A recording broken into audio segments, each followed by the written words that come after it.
বিশ্বকাপ জিতবে আর্জেন্টিনা, মিলছে সমীকরণ। এর আগে 2022 বিশ্বকাপে সমীকরণ মিলিয়ে সফলতা পায় আলবিসেলেস্তেরা। 22-এর পর 26-এও সমীকরণ এবার আর্জেন্টিনার পক্ষেই।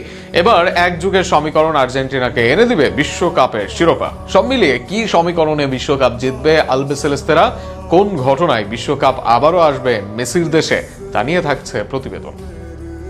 2022 সালে বিশ্বকাপ শুরুর ম্যাচে সৌদি আরবের কাছে হেরে যায় আর্জেন্টিনা দল। তখন এ নিয়ে আলবিসেলেস্তাদের নামে শুরু হয় ট্রল।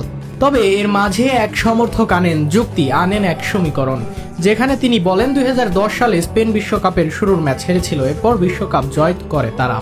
এরপর আর্জেন্টিনাকে নিয়ে হাস্যরস বেড়ে যায় আরও, যদিও শেষ পর্যন্ত এই সমীকরণই হয় সত্য। প্রথম ম্যাচ হারলেও আর্জেন্টিনা জয় করে শিরোপা, আর সেখানেই স্পেনের 2010 সালের সমীকরণ যেন সত্যি হয়। 2026 বিশ্বকাপেও আর্জেন্টিনার ভক্তরা দেয় এক সমীকরণ, সেখানে জানানো হয় 2022 বিশ্বকাপের আগে সেনেগাল জয় করে আফকনের শিরোপা। সেই বছর বিশ্বকাপ জয় করে আর্জেন্টিনা দল। 2026 সালে এসেও মাঠের ফলে আফকন জয় করে তারা। ফলে এই সমীকরণেও বিশ্বকাপ জেতার সম্ভাবনা দেখে তারা, যদিও এরপর আদালতের রায়ের পর ঝুলে আছে আফকনের শিরোপার দাবিদার। তবে এবার আরেক সমীকরণের সামনে আর্জেন্টিনা দল।